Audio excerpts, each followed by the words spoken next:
MH370 Boeing 777 की एक airline जो मलेशिया की कैपिटल कोलालमपुर से चाइना की कैपिटल बीजिंग जा रहा था। ये जहाज अगले 36 मिनट तक तो नॉर्मल रूटीन की तरह उड़ रहा था, लेकिन उसके बाद जो हुआ ये दुनिया की एविएशन का सबसे बड़ा मिस्ट्री बना। Breaking news tonight, a Malaysia Airlines flight MH370 Flight MH370 disappeared en route to Beijing. 70, we are ready, requesting flight number 310 to Beijing. Malaysia 370. Flight MH370 ended in the southern Indian Ocean.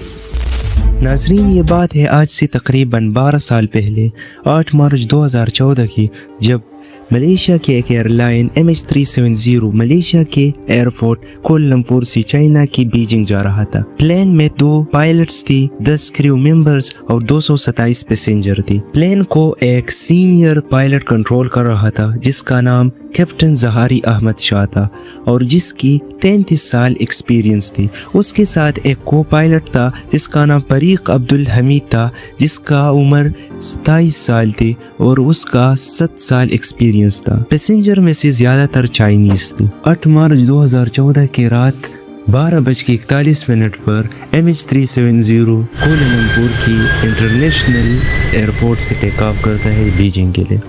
अगले 36 minute तक तो ये normal routine के मुताबिक चलता है, लेकिन उसके बाद ये 1:19 पर जब वो साउथ चाइना सी को क्रॉस करता है तो कैप्टन जहारी अहमद शाह वियतनाम की कंट्रोल टावर के साथ कनेक्ट करने की कंफर्मेशन मांगते हैं। अब उसके बाद 2 मिनट बाद 1:21 पर वियतनाम की कंट्रोल टावर से MH370 अचानक गायब हो जाता है। अब वियतनाम की कंट्रोल टावर को ये बात बिल्कुल एबनॉर्मल लगता है, तो वो MH370 के साथ अगले 18 मिनट तक कांटेक्ट करने की कोशिश करता है, लेकिन MH370 से कोई जवाब नहीं आता। अब वियतनाम की कंट्रोल टावर मलेशिया की कंट्रोल टावर के साथ राबिता करता है कि MH370 अचानक उसके रेडार से गायब हो चुका है, लेकिन हैरानी की बात यह है कि उससे पहले ये मलेशिया की कंट्रोल टावर से भी गायब हुआ था। बहरहाल जब मलेशिया की कंट्रोल टावर को MH370 के बारे में पता चलता है वियतनाम की कंट्रोल टावर से भी गायब हुआ है,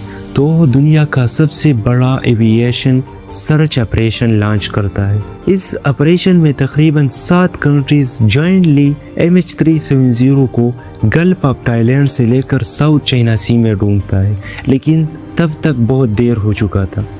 लेकिन हैरानी की बात यह है कि जब MH370 रात की 1:19 पर मलेशिया के कंट्रोल टावर से गायब हुआ था, तो उस वक्त वो मलेशिया की मिलिट्री की एक रेडार पर शो हो रहा था। जब MH370 साउथ चाइना सी को क्रॉस कर रहा था तो अपनी ओरिजिनल पाथ के बजाय थोड़ा राइट जाता है और फिर यू टर्न लेता है और फिर मलेशिया की पेंग आइलैंड को क्रॉस करके और स्ट्रेट ऑफ मलाका को भी क्रॉस करता है और अंडमान सी के ऊपर जाता है। जब रेस्क्यू टीम को इस बारे में पता चलता है कि MH370 अंडमान सी के ऊपर गया था, तो वो सर्च ऑपरेशन को साउथ चाइना सी से स्ट्रेट ऑफ मलाका और अंडमान सी तक एक्सपेंड करता है। लेकिन जब MH370 अंडमान सी को क्रॉस कर रहा था तो वो एनमार्स नाम के सैटेलाइट के साथ बार बार लॉग इन करने की कोशिश की थी, और जो आखिर बार उसने कोशिश की थी वो सुबह 8:11 पर थी। ये सैटेलाइट एक यूके की सैटेलाइट थी, और जब यूके की एयर एक्सीडेंट इन्वेस्टिगेशन ब्रांच ने ये सिग्नल्स को रिसीव किया और उसको कंक्लूड किया, तो उसने एक अंदाजा लगाया कि शायद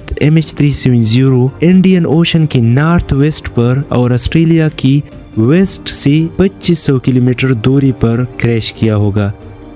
अब रेस्क्यू टीम ने साउदर्न इंडियन ओशन में भी अपना सर्च ऑपरेशन लॉन्च किया, लेकिन वहाँ पर MH370 के बारे में उसको कुछ पता नहीं चला कि असल में वो कहाँ पर क्रैश किया गया है। लेकिन उसके बाद बहुत सी थ्योरीज बनी कि MH370 आखिर कैसा क्रैश किया गया है, लेकिन इसमें सबसे जो पॉपुलर और मैचेबल थ्योरी ये है कि ऑस्ट्रेलिया की एक agency Australia transport safety bureau ने एक थ्योरी बनाई, और ये थ्योरी ये था कि शायद MH370 के साथ हाइपॉक्सिया हाइपॉक्सी इवेंट हुआ है। हाइपॉक्सी इवेंट का मतलब ये है कि MH370 में शायद जो ऑक्सीजन का क्वांटिटी है वो कम हुआ था और जितने भी पैसेंजर थे और पायलट थे वो सब अनकॉन्शियस हुई थी और प्लेन जो था वो ऑटो पायलट पर जा रहा था और जब उसके साथ फ्यूल खत्म हुई थी तो सीधा इंडियन ओशन में क्रैश किया गया है। आज तक कई इंटरनेशनल सर्चिंग ऑपरेशंस और एडवांस टेक्नोलॉजीज और कई लातादाद थ्योरीज के बावजूद